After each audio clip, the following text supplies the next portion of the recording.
J'ai entendu ma fiancée dire que je ne suis pas assez excitant pour elle, alors j'ai annulé le mariage.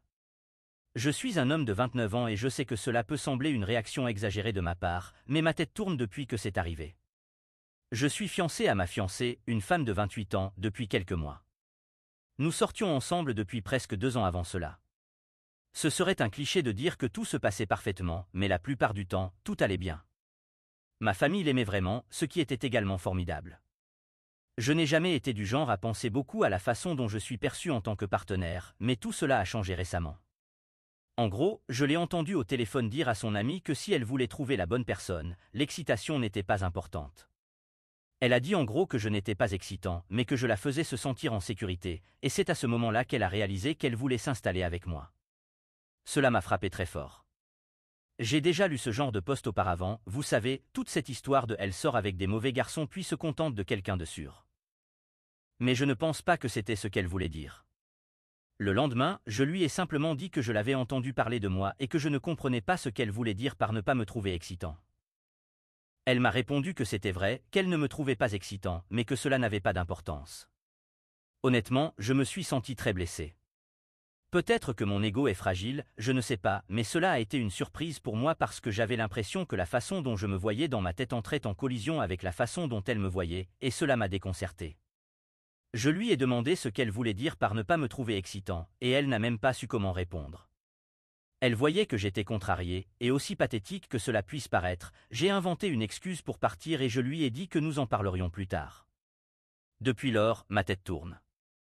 Je fais de la moto, j'ai des tatouages, je vais à la salle de sport, je pratique le MMA comme hobby, alors comment se fait-il que je ne sois pas excitant? Je me suis toujours vu comme ce type excitant. Mon ex était pratiquement obsédée par moi et disait toujours clairement qu'elle me trouvait excitant. Mais ma fiancée actuelle ne me voit pas de cette manière pour une raison quelconque. J'étais sincèrement choqué, car j'avais l'impression que mon identité s'effondrait. Et ce qui rendait les choses encore pires, c'est que moi, je suis excité par elle. Quand je la vois, je veux lui arracher ses vêtements, je veux faire des choses avec elle, je pense à elle, mais apparemment, elle ne me voit pas du tout de la même manière. Aussi fou que cela puisse paraître, j'ai envisagé d'annuler complètement les fiançailles. Est-ce que je deviens fou? Dans les commentaires pertinents, certains ont dit que je n'étais pas idiot d'avoir des sentiments, mais que je devrais en discuter avec elle. Un partenaire à long terme a tendance à être stable, et une femme peut parfois être comme des montagnes russes, mais il ne devrait pas toujours y avoir de l'action intense. Je ne suis pas sûr de ce qu'elle définit comme excitant, mais je devrais explorer cela avec elle. Il semble qu'elle t'aime et se sente en sécurité avec toi, et c'est ce qu'un partenaire devrait être, un foyer. Il suggère même que nous envisagions une thérapie prénuptiale pour pouvoir naviguer dans cette situation avec quelqu'un de neutre qui pourrait guider la conversation. Quelqu'un a mentionné qu'ils ne considéraient pas non plus leur partenaire comme excitant, mais qu'ils s'amusaient quand même ensemble et se sentaient en sécurité, ce qui est une forme d'excitation en soi. Je pense que nous devons explorer davantage cela, car il s'agit probablement d'une différence de définition. Après avoir reçu des commentaires variés, j'ai finalement parlé à ma fiancée de ce qu'elle voulait dire. Elle semblait très nerveuse, sachant qu'elle m'avait contrarié.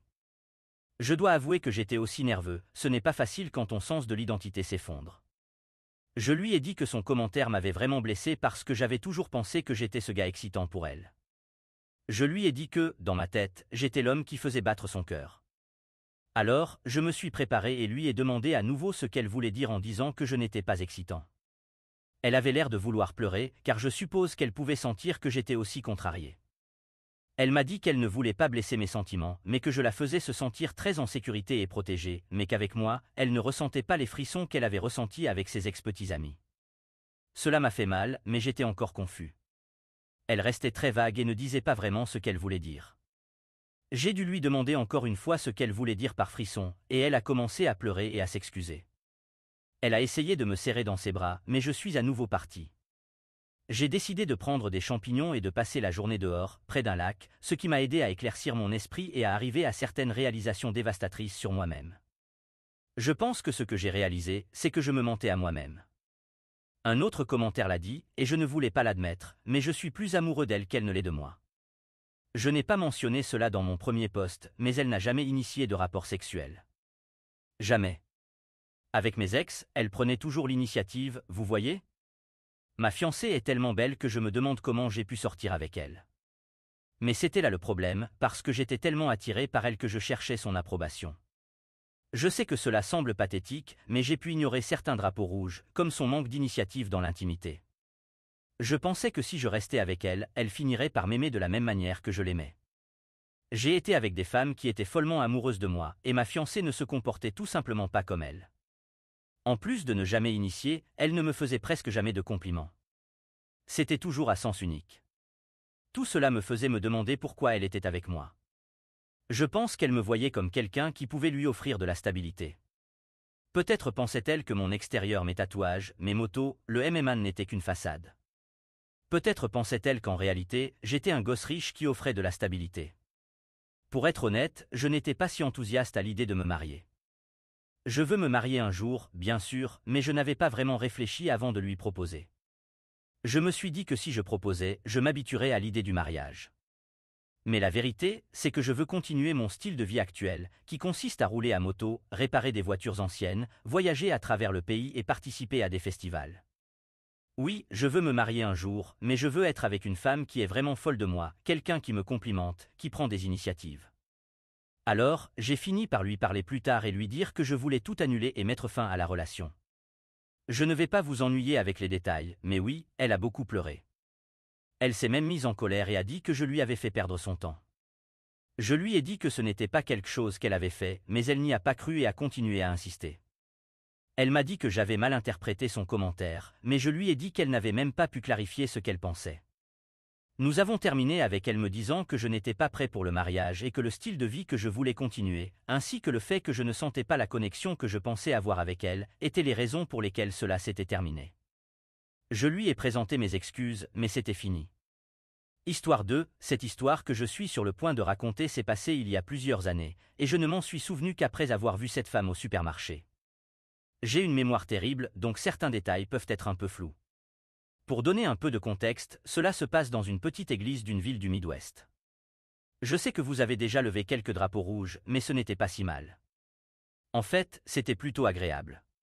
La majorité des gens qui y assistaient étaient des personnes âgées très gentilles, et il n'y avait qu'une poignée de personnes de moins de 30 ans. J'étais facilement la plus jeune personne là-bas, et je pense que j'avais 13 ou 14 ans à l'époque. Quoi qu'il en soit, je suppose que je devrais vous présenter le personnage principal de cette histoire, la fille du pasteur. Appelons-la Samantha. Je pense que c'était à l'époque où elle venait de terminer ses études secondaires. Elle était géniale, elle était en fait responsable de l'école du dimanche de l'église, bien que j'étais le seul à y assister. Elle me donnait toujours une deuxième barre de granola pendant la pause collation. Une chose importante à savoir sur Samantha est qu'elle était lesbienne. Je ne plaisante pas. Elle avait même une petite amie à l'époque, qu'elle emmenait à l'église avec elle. Maintenant, avant que quelqu'un ne s'inquiète pour elle, elle avait l'air de bien aller. Personne ne s'offusquait vraiment de son orientation sexuelle, à part quelques regards désapprobateurs de la part des habitués, mais personne ne disait vraiment quoi que ce soit. Je me souviens d'une conversation que Samantha a eue avec le chauffeur de bus de l'église, qui lui a dit qu'il était déçu par son choix de partenaire, mais c'était tout. Personne d'autre ne disait rien de négatif, jusqu'à ce que cette femme arrive. Elle était nouvelle en ville, elle était venue à notre église en hiver. C'était une femme très bruyante, un peu obèse et habillée d'une élégante robe de dimanche et d'un chapeau. Elle était facilement la personne la mieux habillée là-bas. Elle avait également 2 enfants, un bébé garçon et une fille adolescente. Je ne faisais pas trop attention à elle, bien que je puisse clairement l'entendre marmonner et se plaindre de quelque chose. Quoi qu'il en soit, l'histoire commence pendant le service. Samantha avait amené sa petite amie, et cette femme et sa famille étaient assises quelques bancs derrière elle. Je me souviens qu'en passant le panier de dons, cette femme lançait des regards de reproche à l'arrière des têtes de Samantha et de sa petite amie pendant qu'elle mettait de l'argent dans le panier. Le pasteur Jean était en train de prêcher quand l'incident s'est produit. J'ai entendu cette femme crier, ce qui m'a fait sursauter. Je pense que Samantha et sa petite amie s'étaient peut-être blotties trop près l'une de l'autre, mais je ne suis pas sûr. De toute façon, toute l'église est restée silencieuse pendant que cette femme se lançait dans le discours homophobe le plus violent que j'ai jamais entendu. J'ai même appris quelques insultes nouvelles grâce à elle. Elle exigeait que Samantha et sa petite amie soient expulsées de l'église. L'église est restée silencieuse pendant un moment, puis le pasteur Jean a pris la parole et a dit « L'orientation sexuelle de ma fille ne change pas l'amour que j'ai pour elle, ni ne diminue la valeur que Dieu lui a conférée. Elle est créée à l'image de Dieu, comme nous tous, et sa valeur est inhérente et inébranlable. Suggérer le contraire, c'est mal comprendre l'essence même de notre foi, qui est ancrée dans l'amour, la grâce et l'acceptation, des aspects que vous semblez ne pas incarner vous-même. À la fin, tout le monde dans l'église lui lançait des regards désapprobateurs, et cette femme est devenue violette de colère. Elle a crié quelque chose à propos de la façon dont nous allions tous brûler en enfer pour avoir défendu ce genre de comportement, puis elle est partie furieuse. Je pouvais l'entendre démarrer en trombe dans le parking. Après cela, les membres de l'église ont commencé à poser plus de questions sur la diversité sexuelle et ont traité Samantha et sa petite amie avec beaucoup plus de gentillesse. Histoire 3, je suis un homme de 28 ans et je suis avec ma petite amie, Tabitha, de 26 ans, depuis environ 8 mois. Je suis en surpoids et bien que je ne sois pas toujours très confiant à ce sujet, j'ai appris à accepter mon corps au fil des ans. Tabitha est mince et très investie dans le fitness, mais quand nous avons commencé à sortir ensemble, elle semblait m'accepter tel que je suis. Cependant, avec le temps, elle a commencé à faire des commentaires constants sur mon poids. Au début, c'était des choses subtiles comme « peut-être que tu devrais sauter le dessert ce soir » ou « imagine à quel point tu serais beau si tu perdais juste un peu de poids ». Elle a même commencé à plaisanter devant nos amis, me surnommant son projet ou son futur compagnon de gym. J'ai essayé de rire, mais ça a commencé à me blesser. Je lui ai demandé d'arrêter plusieurs fois, mais elle disait toujours que j'étais trop sensible, qu'elle essayait juste de m'aider à être plus en forme. Puis, il y a quelques jours, un ami m'a dit que Tabitha me trompait avec son coach personnel. Quand je l'ai confrontée, elle l'a admis et m'a dit qu'elle avait besoin de quelqu'un qui pouvait suivre son mode de vie. J'étais dévasté. Le pire, c'est qu'après avoir admis son infidélité, elle a fait une autre remarque sur mon poids. Elle a dit, tu sais, si tu prenais mieux soin de toi, tu n'aurais pas à te soucier que les gens te quittent. Ça m'a frappé comme une tonne de briques. J'ai complètement perdu mon sang-froid. Je lui ai dit que ses blagues constantes sur mon poids étaient cruelles et inutiles, et que son infidélité n'avait rien à voir avec mon corps mais tout à voir avec son égoïsme. Maintenant, elle est furieuse et dit que c'est moi qui devrais m'excuser pour la façon dont j'ai géré la situation. Honnêtement, je me sens tellement perdu et brisé en ce moment. J'avais juste besoin de me confier, parce que je suis fatigué de me sentir insuffisant à cause de ma taille. Merci de m'avoir écouté. Histoire 4, je suis une femme de 30 ans. J'ai une sœur qui est à peine un an plus âgée que moi, et nous avons toujours eu une excellente relation, donc découvrir ce qu'elle a fait m'a brisé le cœur. En plus de cela, je suis avec mon fiancé depuis le lycée, et nous avons toujours été ensemble dans les bons comme dans les mauvais moments. Nous devions nous marier dans quelques mois. Je n'ai aucune idée de pourquoi ils m'ont fait cela. Le pire dans tout ça, c'est que notre mère était au courant, mais par peur de s'impliquer, ma sœur lui aurait apparemment demandé de ne rien dire. Heureusement, mon père n'était pas d'accord et me l'a dit. Je n'ai jamais été aussi en colère de toute ma vie. Non seulement j'ai expulsé mon fiancé et jeté certaines de ses affaires à la poubelle, mais j'ai aussi décidé de blesser ma sœur d'une autre manière.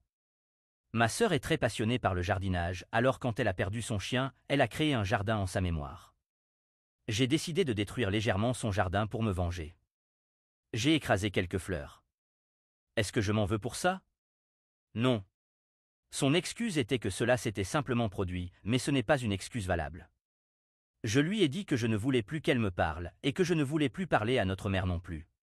Mon fiancé n'a rien dit depuis lors, car je l'ai menacé d'appeler la police s'il s'approchait de moi à nouveau. Oui, j'ai fait pleurer ma sœur, mais je pense que c'est moi qui devrais pleurer. Elle savait à quel point le mariage était important pour moi, et maintenant je ne pourrais pas vivre cette expérience. En plus de cela, j'ai dû apprendre tout cela par mon père, pas par ma lâche de sœur ou mon fiancé. Mise à jour, suite après tout cela, j'ai décidé d'exposer ma sœur et mon ex-fiancé sur les réseaux sociaux. J'ai débloqué les deux et les ai identifiés dans la publication. Un utilisateur m'avait donné des suggestions sur ce que je devais dire, que j'ai utilisé comme base, mais j'ai ajouté quelques mots de mon propre cru. Mon ex m'a immédiatement bloqué après avoir vu la publication. Ensuite, j'ai envoyé le lien à ma sœur. Au début, elle n'a pas réagi, mais j'ai rapidement reçu un appel de la mère de mon ex. Elle était furieuse à propos de tout ce qui s'était passé, mais elle m'a demandé comment j'allais et si j'étais au courant des nouvelles.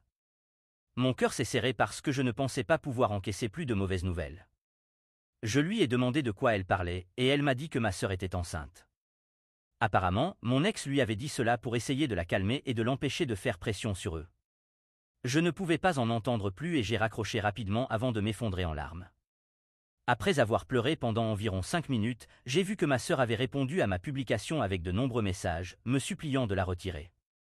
Si je n'avais pas été aussi en colère, j'aurais peut-être trouvé cela risible, mais je me suis contenté de regarder mon téléphone pendant qu'elle me bombardait de messages désespérés.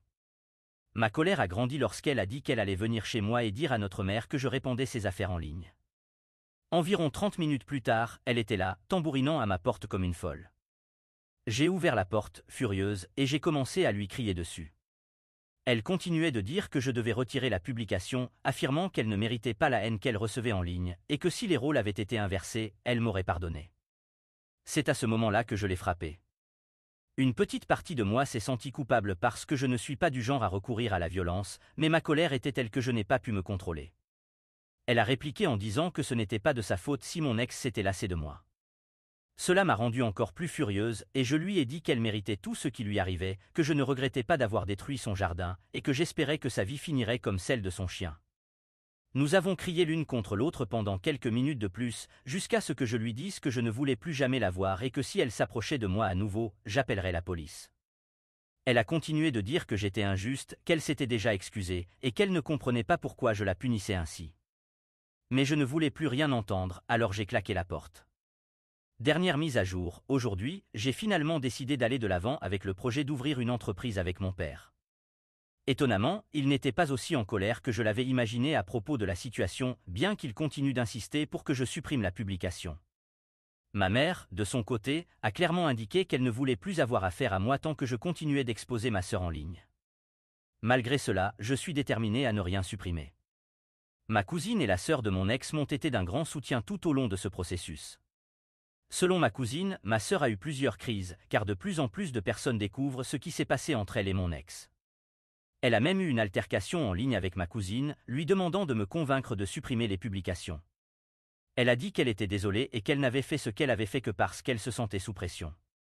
Quant à mon ex, d'après sa sœur, il a décidé de rester aux côtés de ma sœur parce qu'il ne se sentait pas à l'aise de l'abandonner pendant qu'elle était enceinte, même s'il n'était pas prêt à devenir père. Ils m'ont tous les deux demandé d'arrêter de les exposer en ligne, mais je n'ai aucune intention de le faire. Étonnamment, je me sens un peu mieux ces derniers jours, grâce au soutien de ma cousine et de la sœur de mon ex, que je considère maintenant comme ma nouvelle sœur. J'envisage sérieusement de consulter un thérapeute pour traiter tout ce qui s'est passé et aller de l'avant avec ma vie. Bien qu'une petite partie de moi se sente encore un peu coupable d'avoir exposé ma sœur et mon ex sur les réseaux sociaux, je sais que ce qu'ils ont fait est mal et qu'ils méritent d'en subir les conséquences. Je tiens à remercier tous ceux qui m'ont soutenu tout au long de cette épreuve. J'ai encore un long chemin à parcourir, mais je suis déterminé à avancer et à me concentrer sur mon propre bien-être.